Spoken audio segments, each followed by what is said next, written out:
We're all looking for the perfect escape. Some of us want to slow down, be still, and savor, while others are always in search of the next boundary to push. The perfect escape means something different to everyone, but the common thread is connecting to what brings us to another world, one that's just the perfect amount of away. Book your escape. Visit tourismnewbrunswick.ca.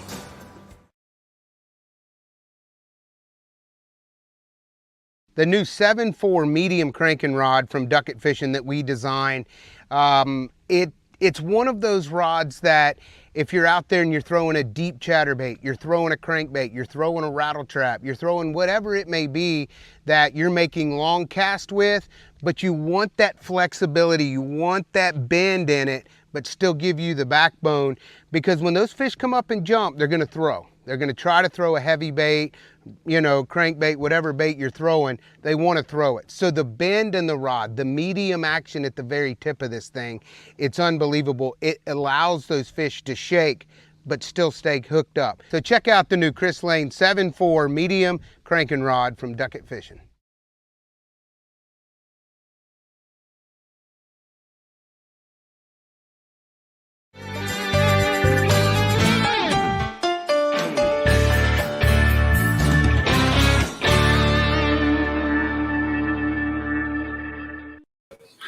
Good evening once again. Welcome back to another episode of Fish East Live. This is our second recap show. We're going to recap two of our new episodes tonight, or season 1 episodes. I guess they're not really new anymore. They've been out there for you guys to see for a few weeks. Hope everyone's been enjoying what they've been seeing on Wild TV. I know I have been, and it's fun to watch all over again. And I was there the first time around. So as always tonight, I got to have my partners in crime. So let's start by bringing in Mr. Matt Szeto. Hello, Donnie. How are you tonight, Matt? I'm great, thank you. That's good. That's good. We were talking a little bit before we went on the air, and I'm going to make New Brunswickers envious, jealous, mad at you, whatever. You were saying that the last little bit of ice in the lake by your house was there this morning and gone by tonight. So you are now ice free. Pretty much. I couldn't see all the way down the lake, but I would think that pretty much half of it, I would say in the next 2 days, it'll be completely iced out. But it's funny how fast it goes. I woke up this morning and there was, some really rotten looking ice behind the house. And then just after supper, I just glanced outside and it was gone. So just that quick. And I know we have a mutual friend from down Yarmouth way that has been teasing already, sending pictures of the biggest damn pickerel I think I've ever seen. Which we'll get around to Yarmouth pickerel a little bit later on in tonight's show. For sure. So, what do you think, Matt? Should we bring the other guy that hangs out with us in, or should we just let him sit backstage? If we have to, we can bring him in, I guess. Joining us once again, folks, my co-host, or our co-host on the show, Mr. Ben Wu. If you didn't want me here, you could have just messaged me before we went on. What's that? I'm saying if you didn't want me here, you could have just sent me a text message. It's way more fun this way, man. Oh yeah, what's a little public humiliation among friends? Oh, it's always a good time. It's always not a good the same without you, buddy. Glad to see you, man. I'm happy to be here tonight, and I just want to mention or comment on something you said earlier. We've had our episodes air on Wild TV for the last couple of weeks, which has been fantastic. And if you guys haven't had a chance to check that out, absolutely check it out. You can watch it on TV live, of course. They also have an app that we've been talking about that's pretty cool. You can watch on demand, which I thought is pretty nice. But I thought maybe it'd be a good idea to bring up the fact that, for those of you who, don't have access to Wild TV, we do set up or upload our shows to our YouTube channel. Now, albeit it's a week or two after it airs on Wild, but nonetheless, you'll be able to catch up on all the latest Fish East episodes right on our YouTube channel. So make sure you check that out and hit the subscribe button. Definitely, please do. The watches and the subscriptions are growing steadily, and it's nice to see people finding their way there. But as Ben mentioned, our broadcast partner, Wild TV, I don't know how visible this is, but they do have an app for mobile devices. Not even mobile devices. I have it on my Chromebook.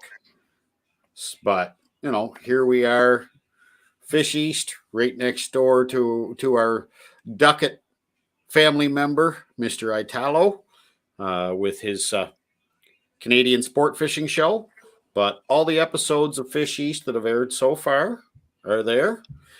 And the next ones to come will be there normally right around the same time as the original airing on the network. I've seen it as early as a few hours before and as late as the following day. But they're pretty on the ball at getting that on there right around the same time. So yeah, you can get the app on a smart TV too. I got it uploaded on my smart TV. So if you have a smart perfect. And I watch on my iPad with the family at the dinner table.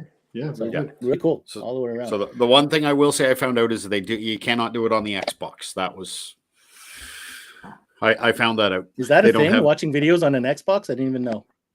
Well, our YouTube, we have YouTube app, Netflix apps, all those apps, all through the Xbox. So, all right. I was kind of hoping because it was more convenient than digging the Chromebook out and plugging it in. But if that's the biggest sacrifice I have to make, I can't really complain. Got a question coming in, Don, from David D. Where is episode 5 on YouTube? Episode 5 would be St. John, and it went up on YouTube at 9 a.m. yesterday. So, Dave, if you go check it out, it should be there. I know you know how to track me down, my friend. We've known each other since we were kids. So if it's not there, you're having a problem finding it, just shoot me a message. And might I say, without giving out the spoilers, if you're going to watch that one, Dave, make sure you watch till the end. Make sure you watch till the end. Yeah, it's worth watching till the end. We try to make them all worth watching till the end. Paul wants to give you a shout out, Nani, for that barbecue sauce. Oh, Paul, you stay safe over there in Prince Edward Island. We met up yesterday, and I had to send a bottle of barbecue sauce along with Paul because he's away from home for some schooling and educating for a couple of weeks. So got to make sure the little guy eats good. So I got to ask, what are we covering today? What is the show about today, Don? Today, we're going to start with what was episode 2 on Wild TV and episode 2 on when it went to YouTube, when we explored the Chaleur region. So for those of you who had a chance to see the episode, and if you haven't, I'm sorry, maybe you want to tune out right now, go watch it and come back and watch this again later. Spoiler alert. Yeah, spoiler alert. We're about to talk a little more in depth. We started out in Miscou, where we spent some time with our good friend Jeff Roussel and got him to teach us the ropes of surf casting, essentially for striped bass off of Miscou Beach. For those of you who are unfamiliar with Miscou, it's the furthest eastern point in the province of New Brunswick. It's as far as you can go in New Brunswick and not get wet. And it was really a unique opportunity to the point that, Ben and myself and some other friends of ours all threw some of our children or some of our families in the car and went back and did it again. And we probably will do it again this coming season as well. So absolutely. I got to say, Don, like up and until we shot that episode up in Miscou and that whole Bathurst area that weekend, I had only caught striped, personally speaking for myself, I had only hooked into striped bass in Miramichi. So I've never had the opportunity to actually target striped bass in any other scenarios. And we had the opportunity. We started with Miscou. I remember rolling up on that beautiful beach, right? First, we had to go through the drive there was awesome. You're actually off the mainland. You're onto an island. We saw these ridiculous, customized, pimped out lobster boats. That remember those? Like a full cannon lobster boat. Anyhow, arriving on the location. That was called the Miscou Bandit, and if you don't believe us that if you don't believe us that there's a full camo lobster boat, look up the 100%. Miscou Bandit. Like, pimped out. But arriving on the scene, though, right? I mean, we've come to learn. You just mentioned a trip that we did with our families last summer, but there's 1, 2, maybe even 3 beautiful beaches right off the point of Miscou Island. We showed you on that episode one of them, which was the one. Real close. Well, actually, not even before we get to the lighthouse. It's kind of like on your left. You can find it easily on Google. And there's plenty of parking, as you can see. But the setting, Donnie, I can't tell you. It was so unique of a setting that I never thought I'd find here in New Brunswick. Oh, it is.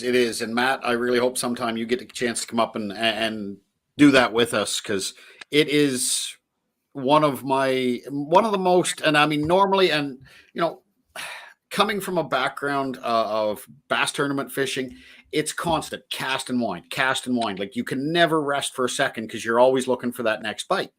I can honestly say this is the most chilled, laid back way to fish.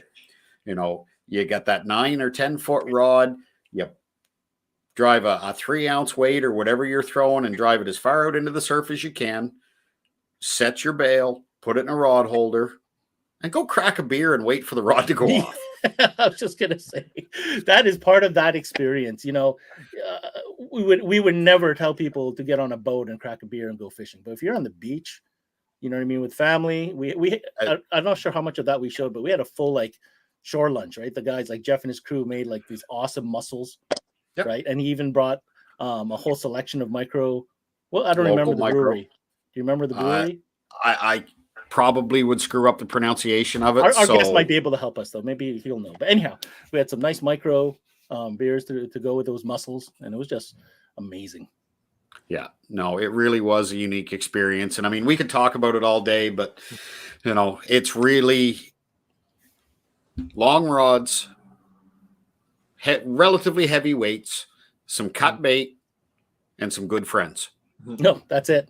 And kid friendly too. Like you mentioned about the trip, like last summer, we brought kids with us, did the whole camping thing. I mean, my son absolutely loved it. He can't wait to go back. Yeah, no, exactly. And I mean, my young fella Deacon wants to go back, and other, you know, my buddy Jason, our buddy Jason that was with us, his son hasn't stopped talking about it since. And it really is. The only thing I will say, folks, if you go up there, if you're going to have your kids playing around the water, keep an eye out for the jellyfish, because there is plenty of them. But other than that, kick back on the beach, get a suntan or a sunburn in my case, as some of you may have noticed in the episode that, and I've got a few comments about this, that they saw my legs being shiny white at the first of the episode and very, very bright red at the end. So yes, that hurt. But no, just go enjoy yourselves, folks. Explore what we have right here. What was your takeaway, Matt, when you saw those images?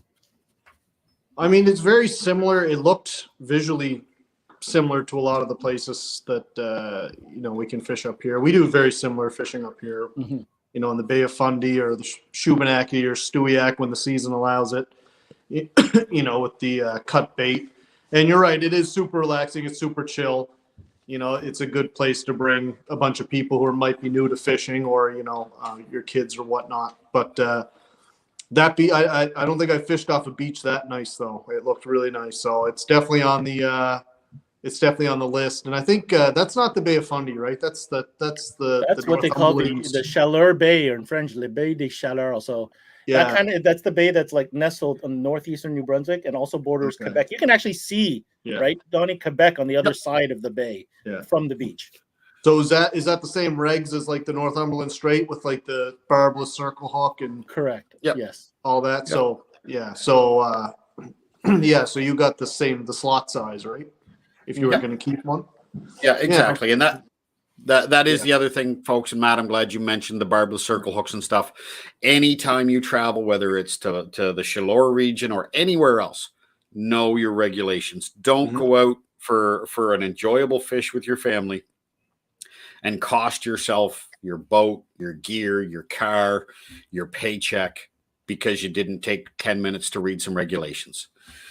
We can confirm, though, you don't need a license to fish the beach. No, you do not. So that's a mega bonus for a lot of people. Yeah, exactly. Yeah. So, but guys, to be fair, before we ramble on all night about Miscou,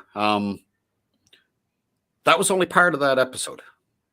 And another big part of that episode was us getting to know a gentleman by the name of Matthew Roy. Sorry, I can't even speak tonight.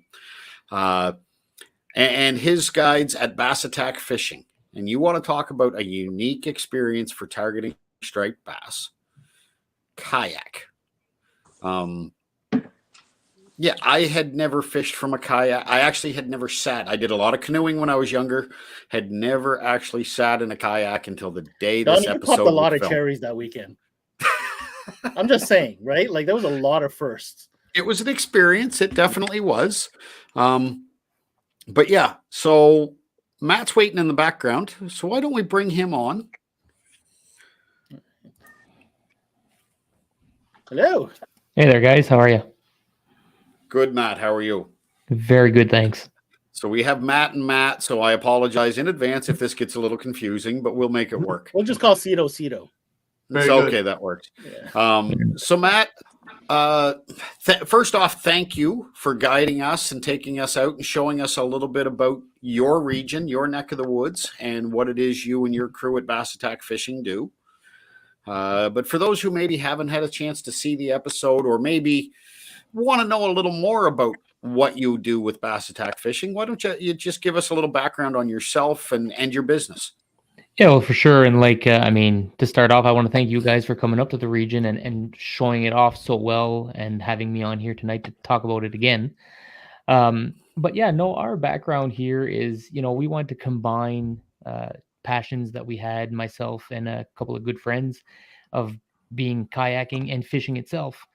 And I've been a hunting and fishing guide with my father for many years. And when the opportunity arose to bring all that together and share it with everybody else, it was meant to be, right? I gotta say, I haven't been in this province long, but I have been in the fishing game a very long time. And what you offer there as an outfit and as a service, Matt, is very, very unique. And I want people to know this, because when you show up, I want to paint the picture, if you don't mind. Matt shows up, truck, enclosed trailer. Out comes the trailer. Out comes 3, 4, 5 kayaks out of this trailer. All the life jackets. It's full service. He's not leaving anything to guess. Bring a great. I think you said it yourself, Matt. Bring a great attitude, right? Bring your favorite fishing rod, and the rest. You pretty much hold our hand to it until we catch a fish. We always say, we're passionate about, like I mentioned, kayaking and fishing, and we want to share that. So we really push no experience required.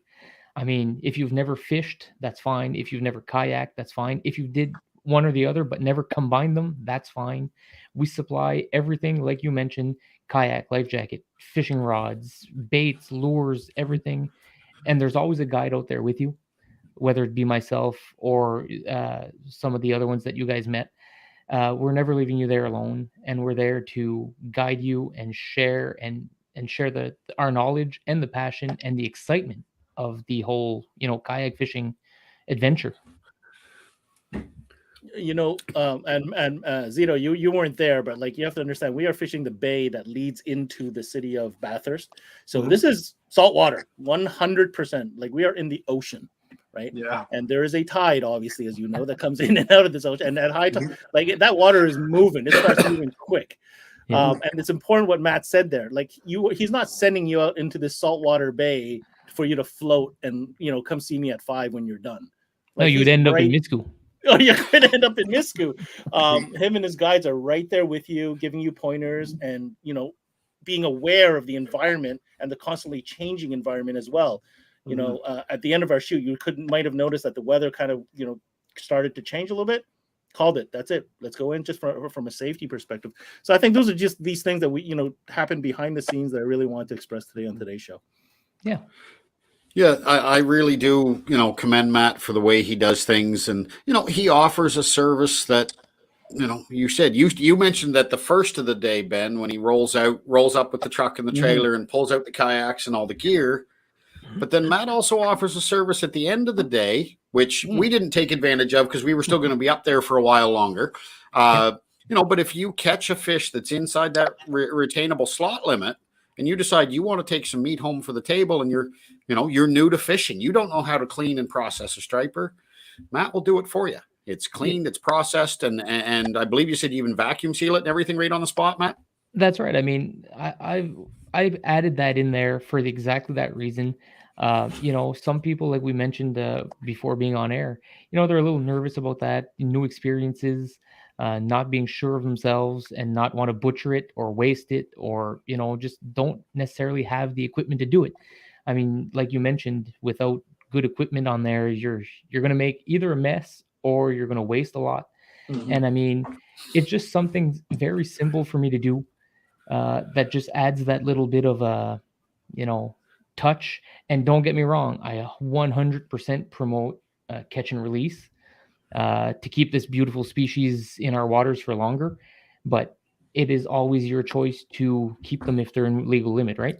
hey, here at Fishies, we have no qualms about once in a while harvesting a fish or two for the table because we kind of like to eat them. Same here. We do, especially when it comes to tacos.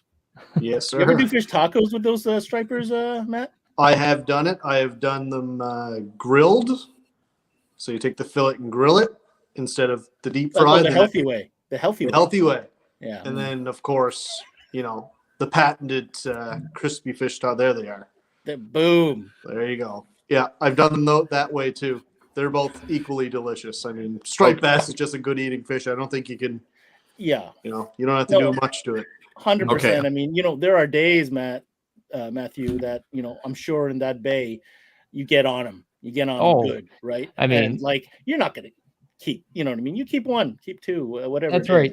I personally completely agree with the limits. Some people say they wish they would be able to keep more in that. I mean, I catch and release most of the time, but I agree with the limits. And on days that you are on them, if there would be no limit, you'd still not be able to keep everything you catch because there's just too many. 100%. We have on file a couple of photos I wanted to show just to give people an idea of what type of experience that Bass Attack provides. And why don't you talk to us a little bit about these images, Matthew? Yep. Well, this one here is actually a picture from last year. This is a friend of mine from Quebec that came down pre-COVID, and they couldn't wait to come down again after COVID restrictions were up. And this is actually our largest fish of last year, measuring in at 83 centimeters. Nice. From a kayak. From a kayak, awesome. Yep. Amazing. What part of Quebec are they from? They are from just outside of Montreal, if I'm not mistaken. They own a dairy farm. So stripers isn't something that they can easily cast to. Not at all, and they're already waiting to come back this year. So that's amazing. I've got one more here. I'd love for you to describe to us. Yep. Well, this one holding the fish is my guide Stefan, which you guys had met last year. And shout out to Stefan, by the way. Yep, he might be listening in on now. Yeah. I'm not sure. And the other gentleman there was actually my boss at work. Oh, there you go. And that was the first year we had the fishing tournament here in Bathurst, the catch and kayak tournament. And that was the winning fish of that year for first prize. Now, is that event still going on? It was done in 2020 virtually, which kind of didn't work out that great. But COVID kind of didn't help that, I believe. 2021, they did not put it on again because of COVID. And we did not plan it for this year because COVID was unsure, but I am trying to get something ready for maybe later in the year. Because it's usually in June, but I think that was too early with the restrictions. So we're looking to maybe do a Bass Attack tournament in August. Oh, well, when you have that info, shoot it over. We'll make sure to post it to our Fishies channels. Definitely. Please do. And Ryan Anderson, you just heard it. Keep your ears open. He was, if I remember correctly, doing a little bragging one day about being successful kayak fishing up your way. So, friend of ours from down in Nova Scotia that has spent a little time on your waters. So, okay, right on. So, Matt, I guess what we'd really like to hear more about is a local's perspective, but a local's perspective about what a non-local really should explore. If you come to Bathurst and you have one day or one weekend, not just Bathurst, the entire Chaleur region, we showed stripers from the beach, kayak, boat, and then we showed our fly attempt. Yes. Unfortunately, not successful.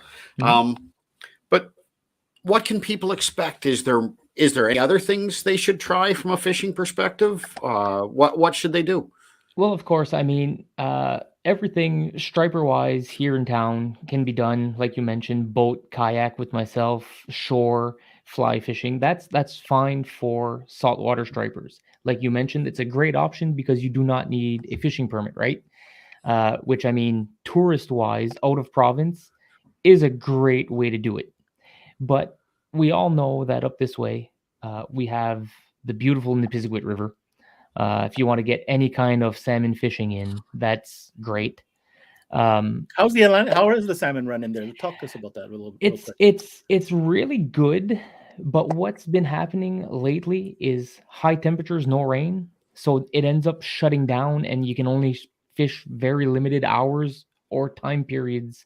Sometimes it closes down for a whole week.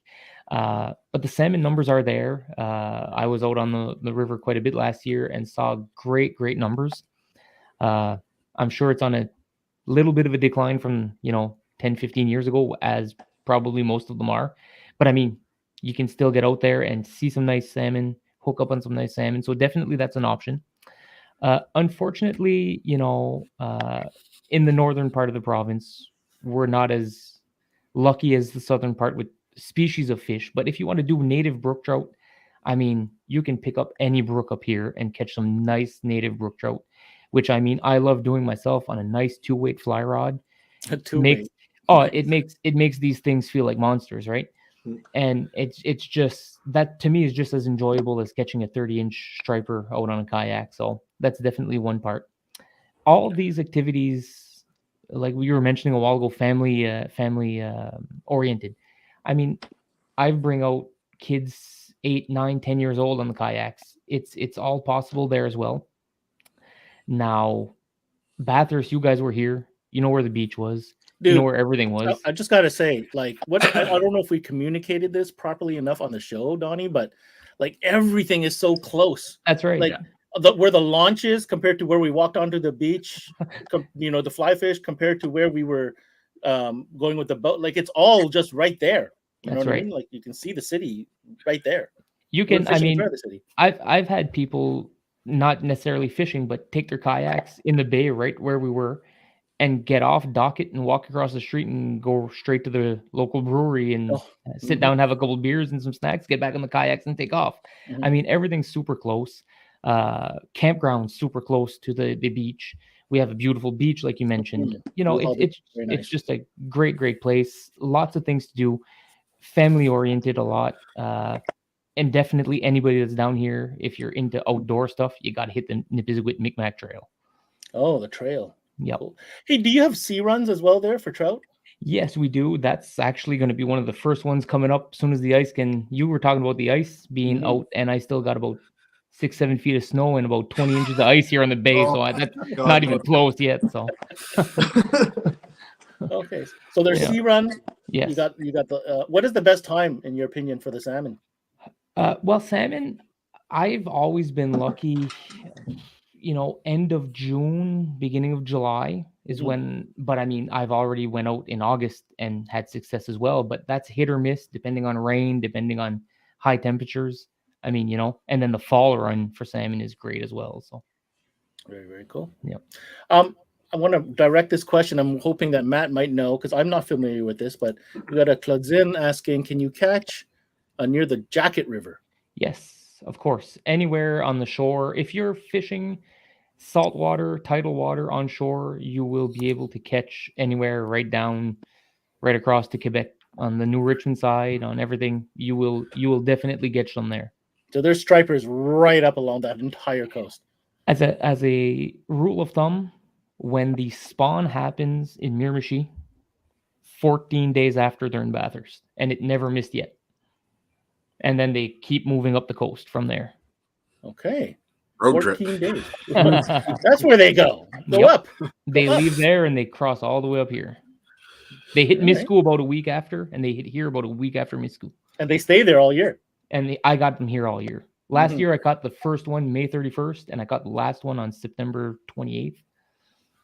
Nice. And they were probably still here after September 28th. It was just too cold to be on a kayak. Gotcha. Can you ice fish in that bay?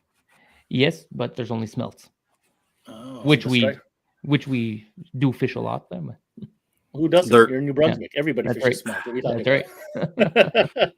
You're not a maritimer unless you ice fish for smelt. This is something I've learned. That's right. Prove me wrong.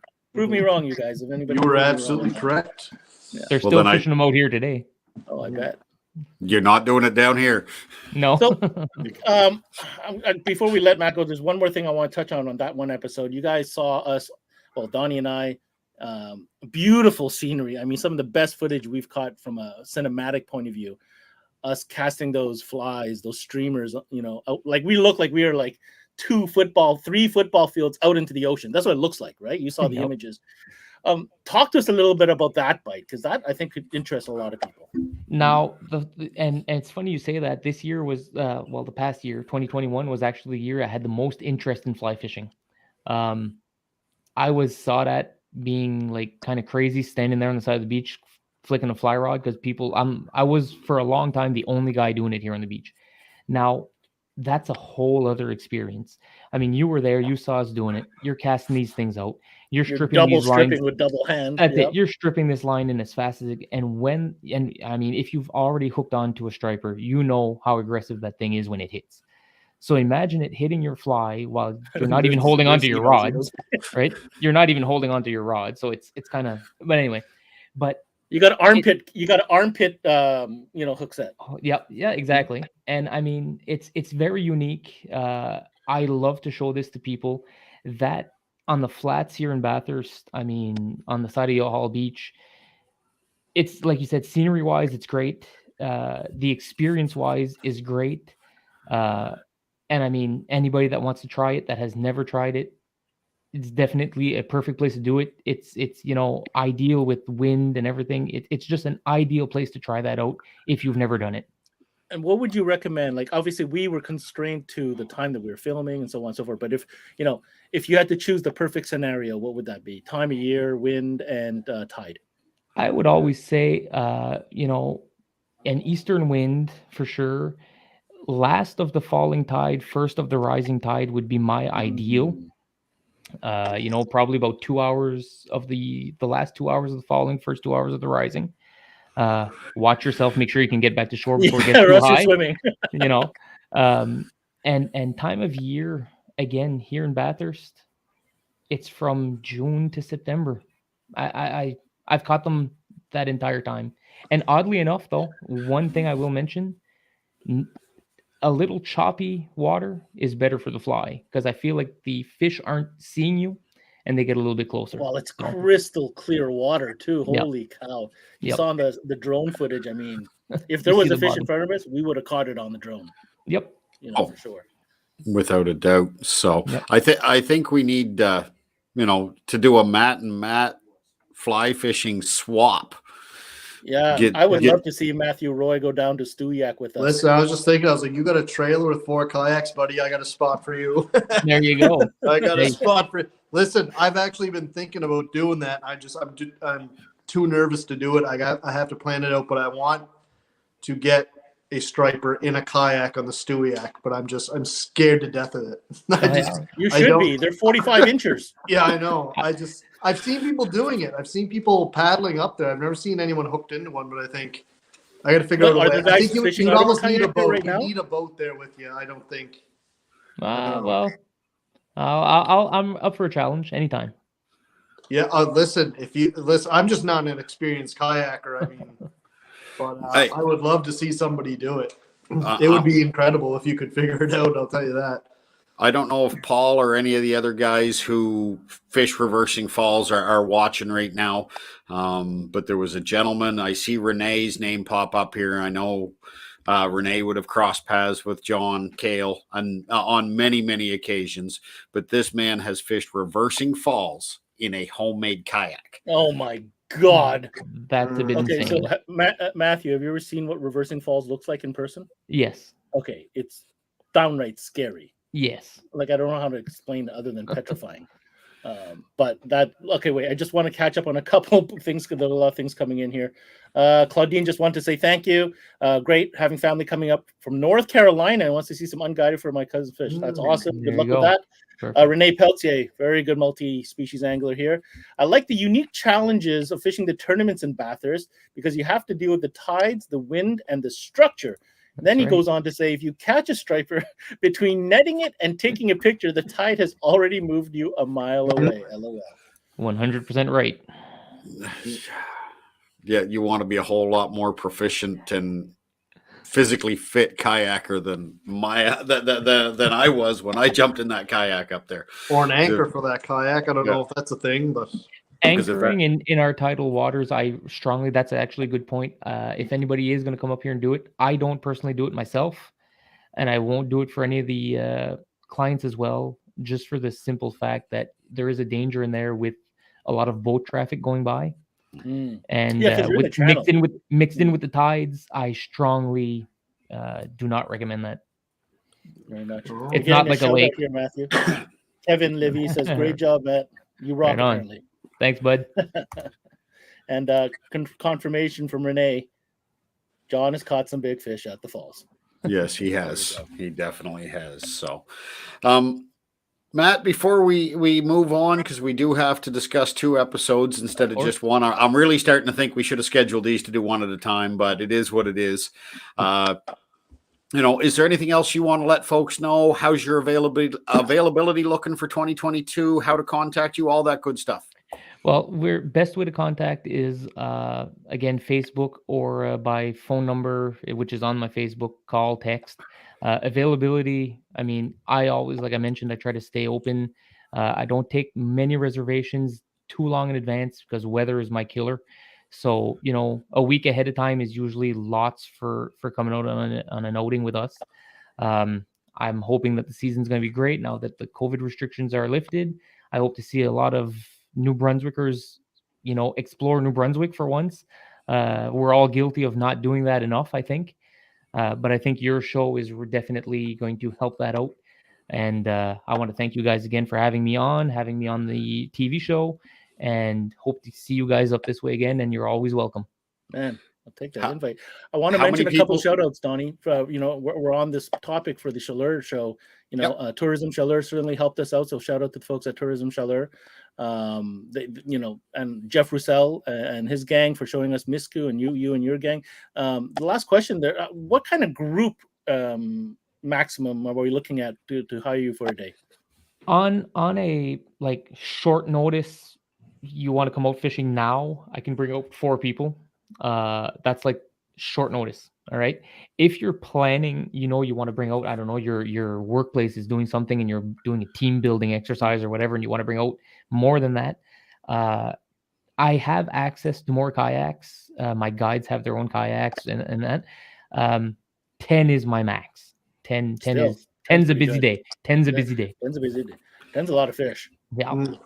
And folks can find your rates and everything on Facebook or on your website. My website has my rates with everything on there and all the information needed. But like I say, sometimes there's things missing, or sometimes people just want to talk to a voice and hear it other than read it. Don't be shy. Give me a call, send me an email, messenger, anything. I'm always there. Awesome. Thank you so much, Matt. Mr. Szeto, I think you need to stay in touch with Matt because I want to see you hooked into a 40-inch striper with a fly rod being dragged down the Stewiacke in a kayak. That's just an amusing visual to me. It's just an amusing proposal. Awesome. Matt, thanks. I can't thank you enough, Matt. You definitely made it a wonderful experience for us, and one that we'll never forget. And I can promise you that the next opportunity we get up in your area, we will definitely be in touch. And whether it's on film or not, just be happy to meet up with another fishing friend and spend some time on the water. Definitely, man. Thank you guys very much. Cheers, Matt. Bye now. Thanks for coming on. Good to meet you. Hey, bud. So if you guys are interested in that episode, it is available to view on our YouTube channel. Just go to YouTube and search Fish East. While you're there, hit the subscribe button. But that whole episode in Bathurst is definitely available for the viewing. Yarmouth up next. Yarmouth is up next. For those of you that are watching, I just want to remind you, please stay tuned until the end. We've got a few big things to talk about. Contest. We got a contest we're announcing. We've got somewhere where we're going to be out and spending some time and meeting some folks and giving a seminar or two. And we've also got the teaser for this week's episode. Oh, it's a good one. It was a lot of fun. We'll play it at the end, or maybe towards the end. We'll play it towards the end. Can I start about the story about Yarmouth? Because Yarmouth was a real adventure for me anyways. And obviously I'll let Donnie share his thoughts. Going to Yarmouth was like a whole adventure because, first of all, let's start with the drive, right? So we got together, we hooked up in St. John in New Brunswick, and we took the ferry across the Bay of Fundy over to Digby. Do you remember this, Don? Oh, yes. So shout out to the Bay Ferries Company. They hooked us up on this ride. We take the whole Fish East rig, the truck, the boat, the cameraman, all of us. We get on this ferry. We're going through this magnificent.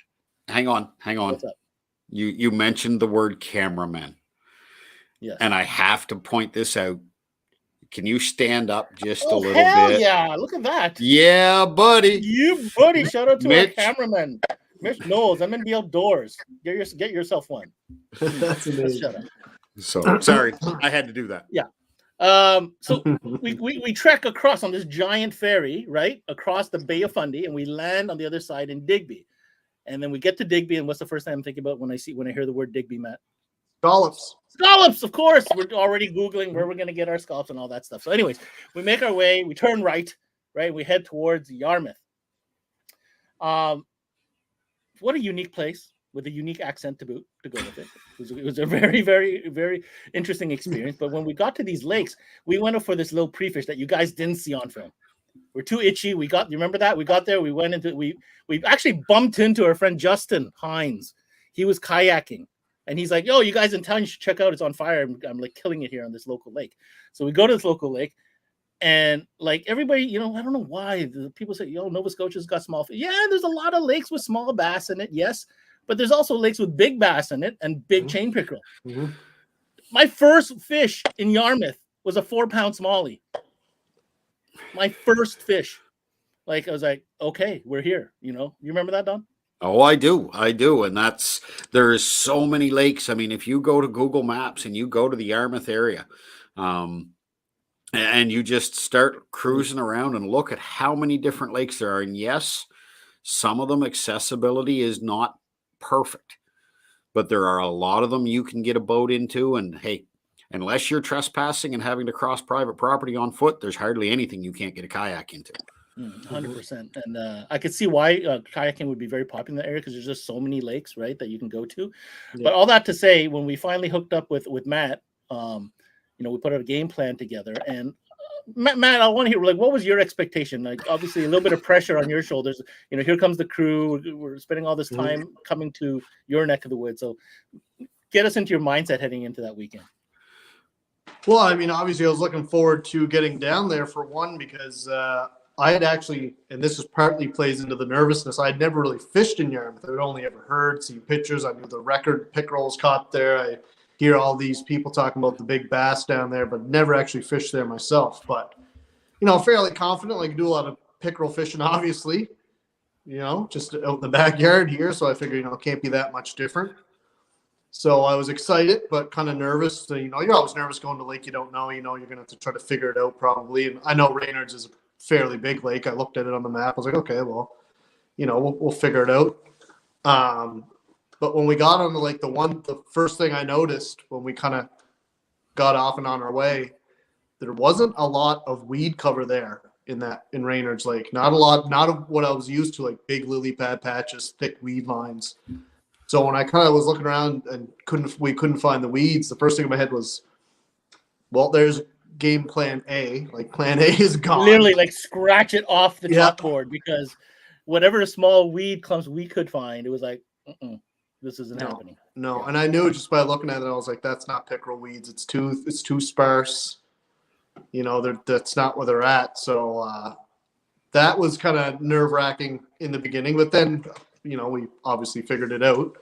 But so overall, I was excited to go and a little bit nervous at the same time, and a little bit of pressure because I've been talking about all these big chain pickerel we have, and then if you watch the episode, you'll know, like, we struggled a little bit for a good portion of the morning trying to figure them out. I want to highlight that, like, we never intended to do like a highlight reel show whereby you, the viewer, would turn on and suddenly we're catching fish and there's no story behind it and we don't explain what we're doing. Like, we do our best, just so everybody knows, all of us, we do our best to try to explain what's going through our head, what is our process, and what we are doing to the best that we can. Do we know it all? No, obviously, because we don't exactly show up and start catching fish. It takes a little bit of time. And if you can stick with us, then hopefully you get to learn a little bit about that process, because don't be fooled.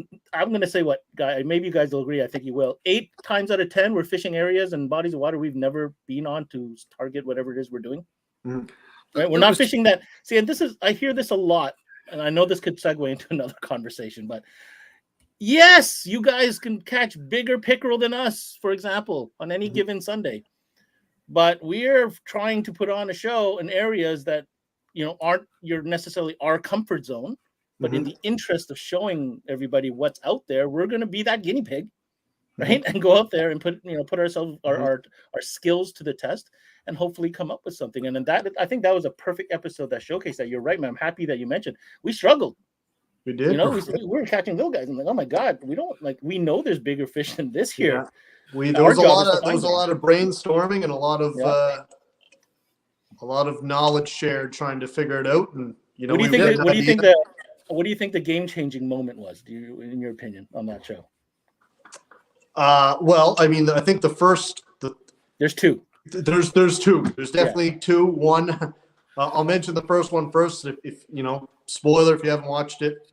Spoiler alert. You might want to pause right now and go watch it. But when we finally started getting into some fish, and I think we both kind of agreed. We turned the corner. And we're like, okay, we got a wind-blown little bay here, and it was getting kind of choppy. It started out calm, but it was a little choppy. Like, okay, and we kind of noticed some big boulders. We're like, all right, well, and I'm thinking in my head like, this is not really pickerel territory, but it's bass territory. And sure enough, got into some nice smallies. And I think I don't think we hooked him, but we had a big pickerel follow. It was a follow. He was in there. It was a big pickerel follow, like a big one. And so that was kind of, Okay, so before we go to part two, I want to give people some behind the scenes stuff that happened there.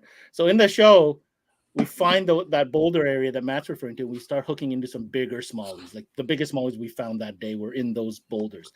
And I was throwing what we call a chatterbait or a bladed jig. So full disclosure, that is not probably what it would have been my first choice in that scenario. But having traveled, not knowing what to expect, I didn't bring all the tackle. But it was the first thing that I could grab that would cause vibration. If I had all my tackle with me, knowing that was the type of scenario, I might have went for maybe a square bill crankbait to knock the rocks. And the other option, might have been a spinnerbait. It was windy. I love throwing spinnerbaits in the wind. So that bladed jig wasn't necessarily my first choice, but hey, it worked out. So sometimes, switching it up is okay too. Yeah, they were really onto that chatterbait because you actually gave me a spinnerbait. I threw the spinnerbait and had no luck. It was the only one. Yeah. I was like, oh, you take the spinnerbait. Yeah. And had no luck, and you hooked a pile of fish on the chatterbait. Yeah.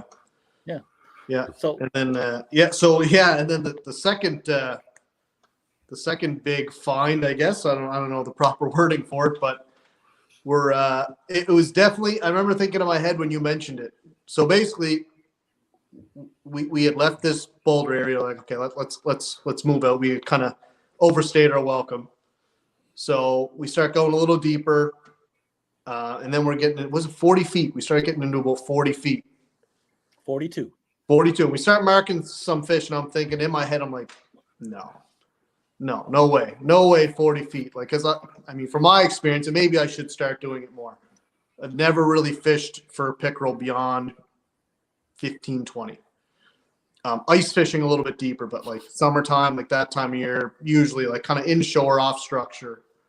And we're just out in the open. There's no structure, if I remember correctly. It was flat bottom. We came off that rocky shelf and then quite a ways down.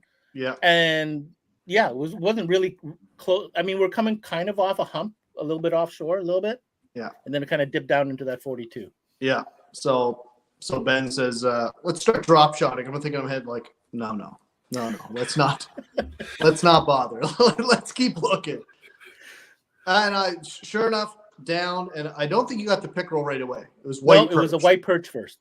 Right. So like, okay, so it's not bait fish, it's white perch. So at that time, like, I mean, we love our white perch. So we're like, let's get some white perch. It'll be cool to, show a few. And we had planned to make a shore lunch. Like, yeah, we'll grab a few for shore lunch. And then we started seeing the bigger marks, and I'm still thinking in my head, no, not pickerel, not out here. Sure enough, into chain pickerel, 40 feet of water on a drop shot. I'll never forget it. I have to tell you, from what I've seen, so I know it's mind blowing, but I have the experience. I've have limited experience targeting muskie, right, which is an esox, right? I have an incredible amount of experience chasing after northern pike, and a decent amount of experience for chain pickerel. And the one thing I'll tell you about chain pickerel, where they differ from their bigger cousins, they act a little bit like walleye sometimes. I know what the hell does that mean? It means that they will follow the bait fish into open water. They're not, a lot of the chain pickerel that we target easily is in shallow water cover, right? But also a lot of the times those are medium to smaller size as well. Because there's just such a population of pickerel in that one space. And usually it's only one part of the lake, which is like that, right? But not all the food is in there. And a lot of times the food doesn't like being in that shallow weedy area because they want cooler water. They will go deeper. Chain pickerel will be that fish versus their other cousins that'll go out in that deeper water. So I was very confident, to be completely honest with you, going out deeper because I simply did not see any activity up shallow. And it's just a process of elimination. Like I always say, Don, if they're not on the bank, stop fishing the bank. Exactly. You're not going to find a magic bank. You know what I mean? Like, if they're not on the bank, I thought we were going to find enough scenarios on a bank, and it's now 11 o'clock, and you haven't found what you're looking for. Guess what? Stop fishing the bank. Yeah, and that's what we did. Yeah, it was good. I guess in my head I was like, the next corner it's got to be like that big patch where they're all in that one big lily pad patch in the whole lake where all the monsters are at, but it just wasn't there. They weren't. Or we never found it. I don't know, but no, that was an experience, and it was definitely something that I noted. So, one of these tough days on Kinsack, I'm going to give it a try. Come off of it and look for those things. Donnie, you were going to say? No, I was going to say it was a struggle of a day. I mean, I was fishing on a different boat, and unfortunately, we did have some camera difficulties on that boat. But we had our friend from the Nova Scotia Guides Association, Peter Lavender, down there, and I was on the boat with Peter, and we didn't break that pattern. We stayed up on the shallows, fishing the flats, fishing the shallower structure, and we never did put anything consistent together. And then when we met up and, started, getting the oil heated up for the fish tacos, it was the conversations were like, light bulb moments. Why didn't we do that? Why didn't we move out? And it's a mistake we all make. We have our habits, we have our patterns, we have our comfort zone. And if there's one thing that Fish East has taught me is get out of that comfort zone. And explore the different species and everything else, because it just really has taught me so much as an angler in general that breaking those habits is going to benefit you on the water.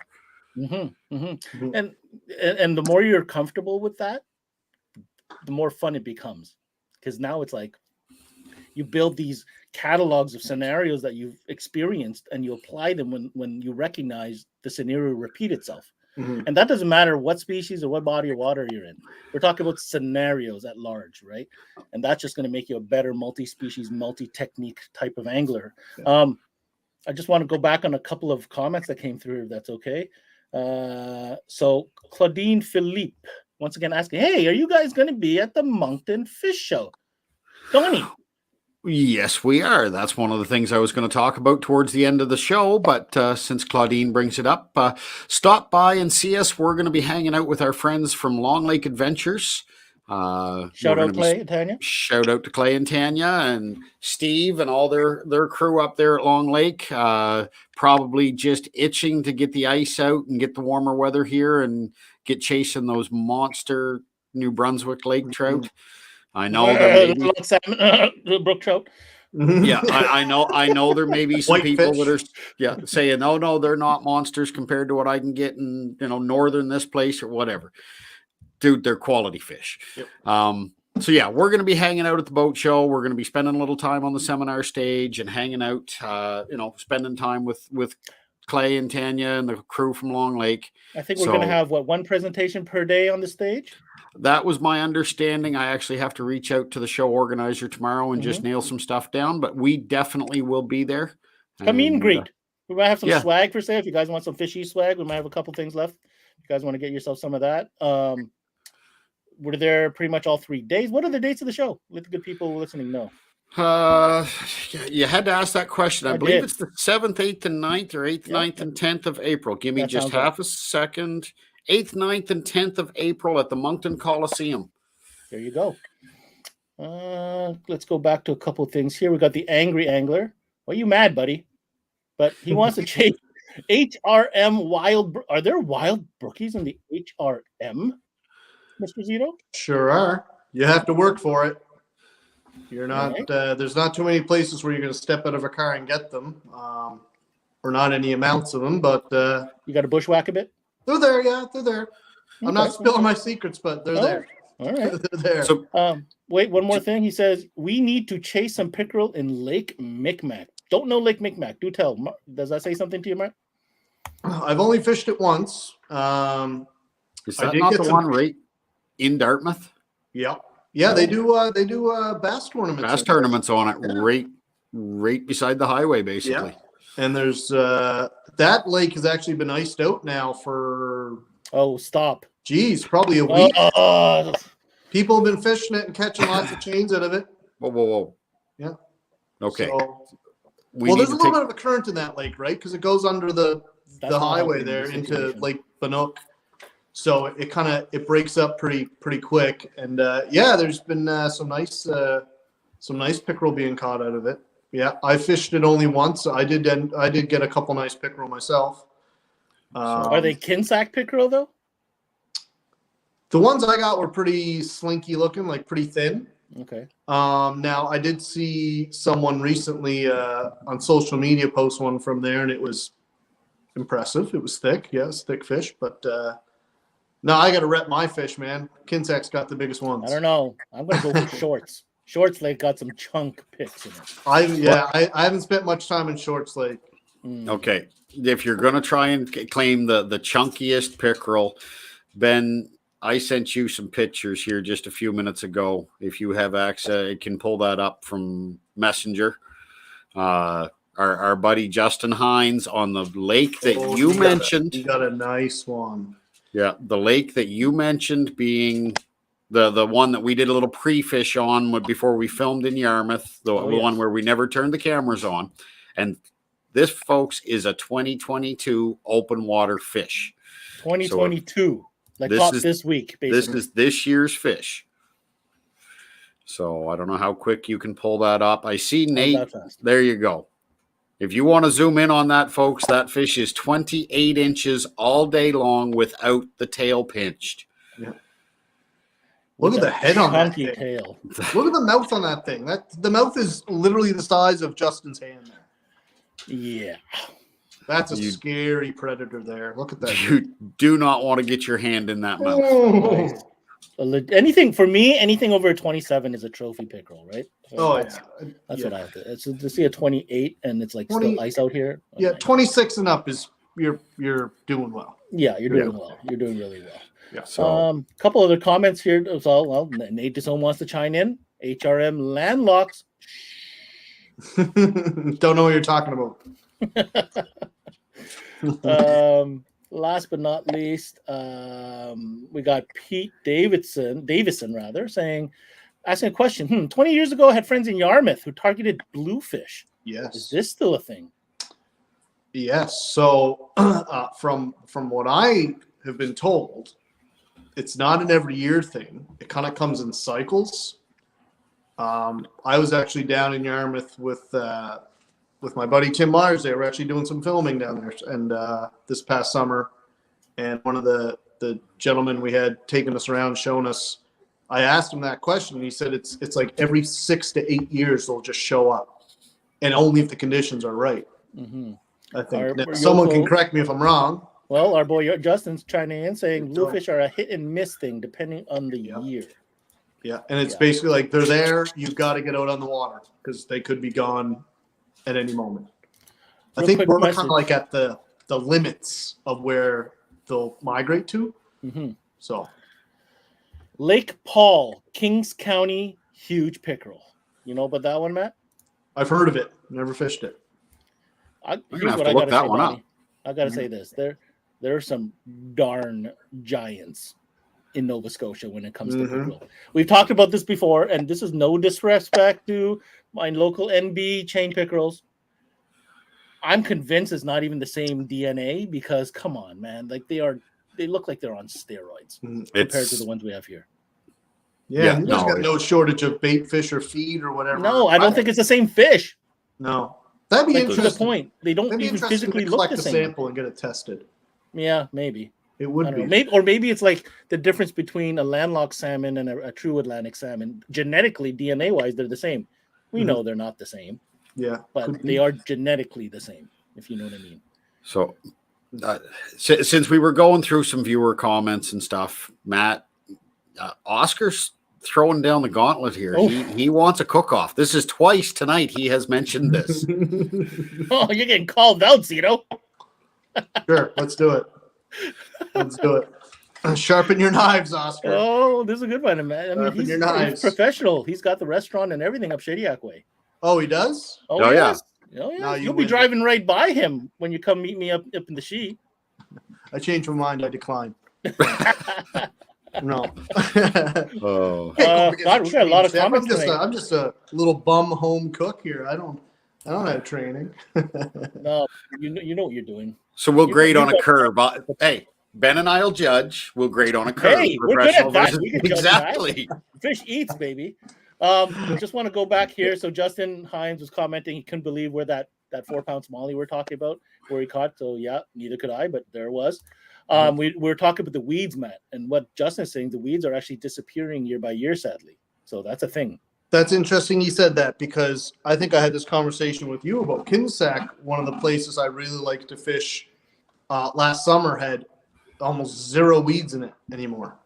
And I don't know why. I agree with, I've noticed that in some other lakes that I fish, like the weed growth is dying off. Like in Kinsack right now, there are one end of the lake is pretty choked with weeds. I don't think they're going anywhere. But there was one place I fished that was really good, lots of lily pad patches. It was almost completely bare, like clear water. And you could see that there was no weeds anymore. The other two spots I fished, looked like they were thinning out this year. And I don't know. I'm not sure what it is. I don't know if it's I can't really relate, because where we are, my God, weeds are not an issue. Yeah. No, not at all. There's tons of weeds. And now, in fact, they're trying to keep it back, because we got like Eurasian milfoil coming in, and so we probably have a weed issue, but definitely not a thinning out issue, if that makes any sense. Yeah, ours is definitely thinning out. Yeah. Justin also mentioned, breaking that comfort zone is key to being successful. He's referring to where we have to break out of the mindset of, going back to where you last caught a fish, right? Because things change. Fish move, people. Deal with it. That's what it is, right? Yeah. Wow, a lot of comments tonight, guys. Keep them coming. Well, here's Ryan Ander. I knew he was watching. Here we go. Let's face it, there are individual big pickerel all over the Maritimes, but if you haven't fished the Yarmouth area for pickles, you have no idea. True say. Yep. That's exactly can't argue with that. Cannot argue with that at all. So our friend Owen Meyer chiming in. Good afternoon. Striper season will be here soon. Hope to be on the lake in a couple of weeks. Glad you're feeling better, Matt. Glad you're feeling better, Owen. Saw on Facebook that you were under the weather a little bit. So nice to see you're doing better, my friend. Just great to have everyone out chiming in and enjoying the show. Yes, I can't wait to get out with you, Owen. We're gonna, and I've been chatting, and we're gonna try to get on some stripers in April. Much earlier than I usually do. So we're going to teach you some tricks. He sure is. Listen, Owen's full of great knowledge. Owen's the River King. Owen's the OG and NS striper dude. Listen, so back before really like social media and stuff, we had NovaScotiaFishing.com, and that was like basically your fishing resource. And early on, like before I even knew really about stripers, like this is just when I moved up here for university, right? All I knew was trout from the Bredor Lakes. I didn't know much else. I'd see like, geez, where's this Owen guy fishing? He's catching stripers in this muddy river, Shooby somewhere, and couldn't figure it out. And like this was way back, like way back. So yeah, he is the OG. Owen knows. And he's got a bunch of little tips and tricks he's told me. Have I told you guys about the June bug? Yes, the June bug trick, that up in the last one. Mi'kmaq kind of, I couldn't believe it. To a T. Awesome. He told me about the June bugs and the striper spawn, and I saw June bugs on the window. The next day I went with Tim Myers, and we basically gave up after 3 hours because I was getting my tennis elbow. Now, is that, Donnie, in your professional opinion, is this June bug story up there with the buds on the trees and the mouse's ear and the hornet's nests? It's all stuff that has a basis in history. All right. Whether you believe it or not, and is it going to be accurate, like dead on accurate every time? No guarantees. But guess what? Those folks knew what they were talking about because that's how they lived. They fed themselves based on those little rules. Before Google, Mm-hmm. nature had its way of showing you exactly things and telling you things. Yep, strawberry run for sea trout. I don't know if you guys have heard of that. The strawberry run. When you see the little strawberry blossoms coming out, sea trout will be in the rivers. I hadn't heard that one before. Interesting. Couple things here. So Justin's like, anyone wants a summer pickerel fish, don't be shy. Glad to show you. So there you go. You got somebody to show you some Yarmouth pickles. Oh, take him up on that offer if you guys are watching. He knows his pickles. Exactly. That's for sure. And we got this TJ out of YouTube here saying biggest chain, 39-inch record, but they're a scapegoat for everything but gas prices. Now, I don't know if that's in a particular province or overall. I mean, 39 inches is a big chain pickerel. So I'm not sure where that record is based out of, TJ, but, appreciate the comment. I'd be curious. I'd almost be scared to see a 39-inch chain pickerel, but I'd definitely be interested to see it. I've heard of 30. I've heard people and rumors of 30s. 30s down in Yarmouth. I have heard plenty of stories of 30s. Mm-hmm. And I mean, after seeing that 28s of Justin's, that definitely made the biggest I had ever seen prior to that was a 27 1/4, I think it was. Mm-hmm. I should have measured mine. I had a 6.5 pounder on Lake Champlain, New York side though. Oh, okay. But I never measured the length, but I weighed it on a scale, like on one of those fat fish too. Fat. Yeah, pretty chunky. 6.5. Yeah, 6.5 is probably. It's a pretty heavy pickerel. Yeah, close to 27. Yeah, I'd be willing to bet that one that Justin had, that 28, because he sent me another picture that showed the thickness through the gut. Mm-hmm. Oh my God, they've begun, guys. I see that. We started something. the I have to put them up. This is too good. Owen's saying now, take notes, people. Once you hear the peepers, the stripers will enter the rivers. What is a peeper? Like those little frogs you hear at night? Peeper frogs. Oh, peeper frog, right. Yeah. So when you hear those, they start to make their migration into the rivers.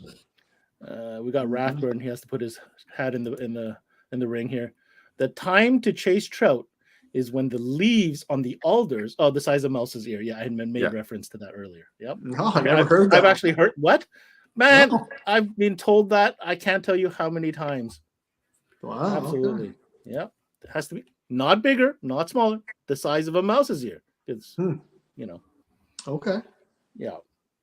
Guys, holy cow. Okay. What else do we want to cover, Donnie? We've been going on. It's crazy. We've been going for We could keep going. I mean, Yarmouth, let's be honest. The Nova Scotia Guides Association, Fish Nova Scotia, who do we want to shout out? Matt, let's shout out. Who do we need to shout out? Go for it. We definitely have to mention that there's a Fish Nova Scotia is ready, almost come. It's pretty soon they're going to be launching their website, which is really exciting. And it's basically a cross between tourism and fishing, trying to promote fishing in the province, but it's really geared towards like finding like guided fishing experiences. So it's really kind of aimed towards like clicking on a map, seeing who are the available guides to take you out fishing in a certain area. So and shout out to, like, first of all, you have the Nova Scotia Guides Association, which is something we don't have, not to the same scale. I mean, that's really nice.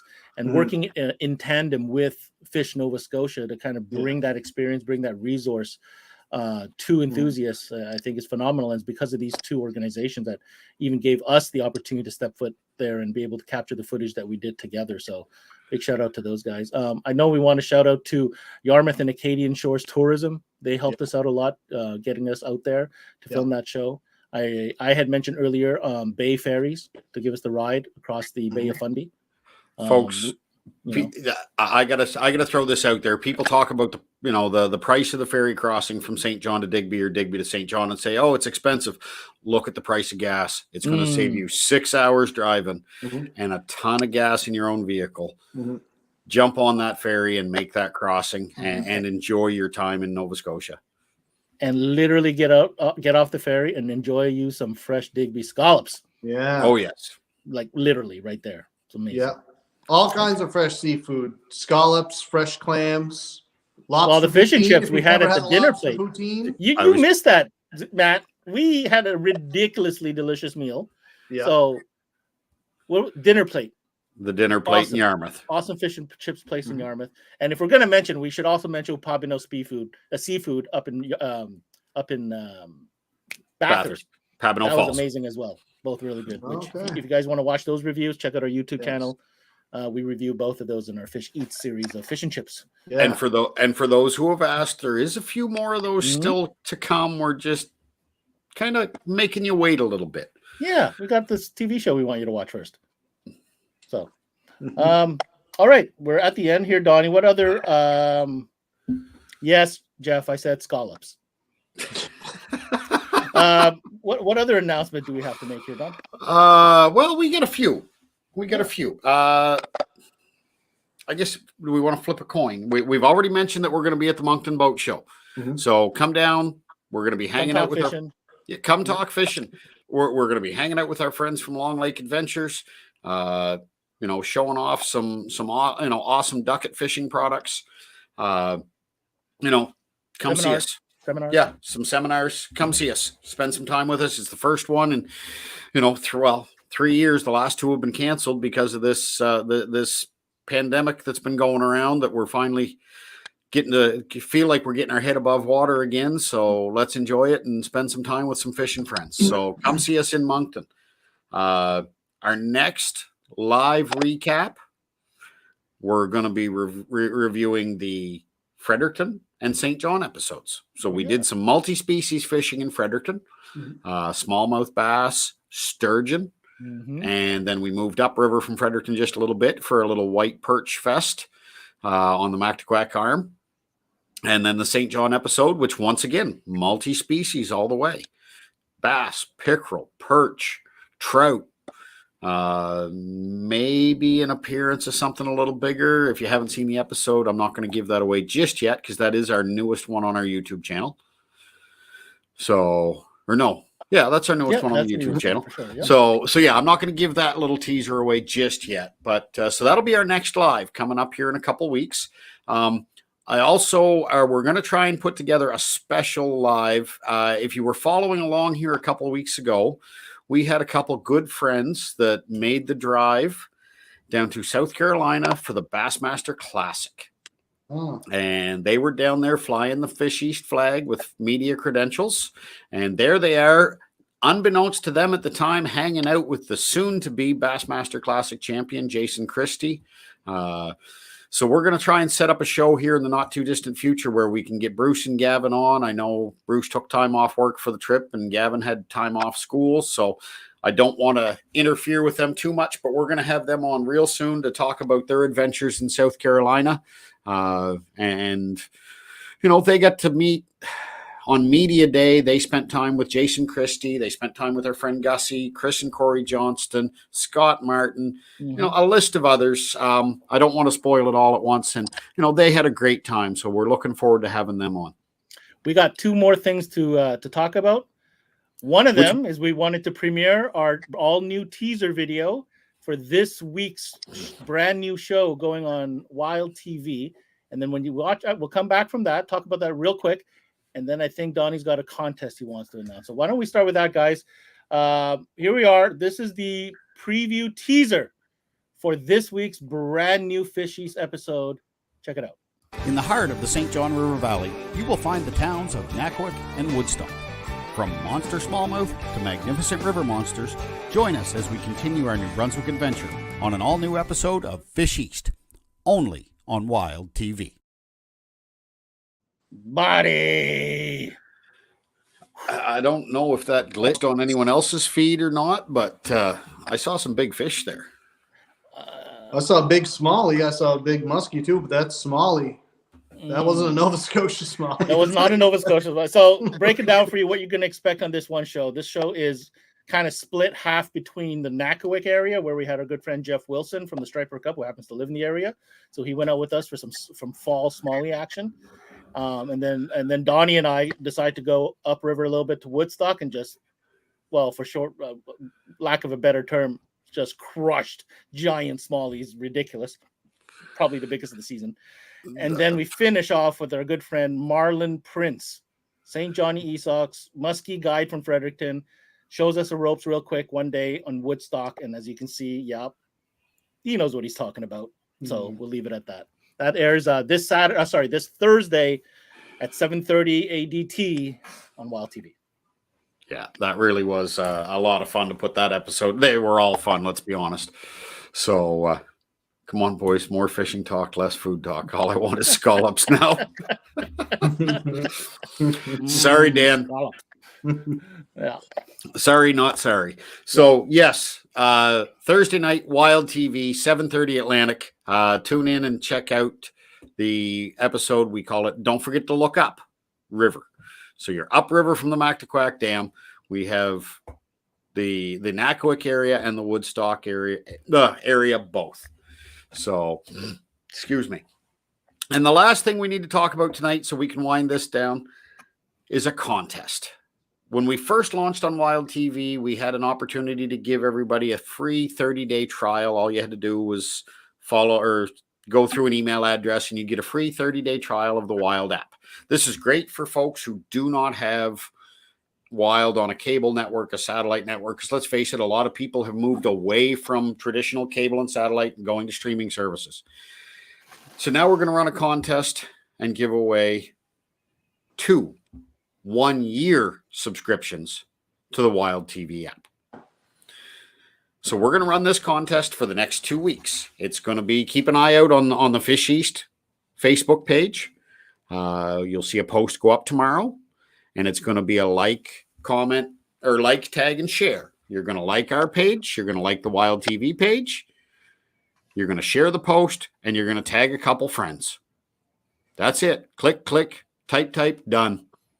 And you have a chance to win a one-year subscription to the Wild TV app. So I want to thank our partners at Wild TV for making this possible. And so keep your eye out on the Facebook page. You'll see that post going out tomorrow. And then just share the hell out of it. And we will draw that live on the show in 2 weeks' time. Awesome contest, like Donnie said. Make sure you tune into our social media channels. It's a free contest, real easy. And shout out again to Wild TV for setting us up with that. Just to give everybody a heads up, after this show airs this Thursday, that would be episode 7, right? There are 2 more episodes, brand new episodes after that we'll circle back with you guys on, let you know what that's all about. But let's just say we're pretty excited about these last 2 episodes. We've kind of saved these last 2 best, quote unquote, for the last. One of them goes down in Nova Scotia, and that's why Matt's nodding. And the other one goes down in New Brunswick. And lots big fish warning ahead, guys. Big fish warning ahead. We're getting into some big fish territory, and I mean, no slights to any place we fish, because we've had some awesome experiences. Big fish, small fish, any fish. You know, it's been a world of fun. But yeah, let's face it, people get big smiles from big fish, and there's going to be some. Yeah.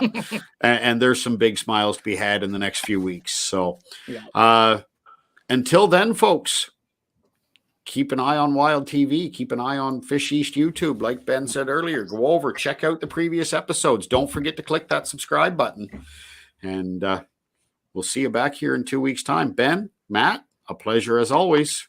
A pleasure. Again, I'm going to roll that preview one more time for everybody to get them excited for this Thursday episode. Let's do it. I guess, are we going to see everybody on here before we hit the Moncton show? Moncton show. TJ Stonehouse is asking, is there any pike in NB? No, there is chain pickerel and muskie. No, we got the smaller cousin and the biggest cousin. So it's 2 weeks' time. That's 1. And that's 2. Yes, we will be back here just before the Moncton show. Oh, so we'll have some updates by then. Perfect. Yep. I'm good. So, okay. Sign us out. Okay, guys, we're going to finish with the teaser for this week's show. But until next time, fish on and fish east. In the heart of the St. John River Valley, you will find the towns of Nakoik and Woodstock. From monster smallmouth to magnificent river monsters, join us as we continue our New Brunswick adventure on an all-new episode of Fish East, only on Wild TV. We'll do the things we love again. We'll hang out with friends. We'll put our screens away and be amazed by what's been waiting for us. We'll dance and eat and laugh again. We'll look in our own backyard and find that it is full of wonders.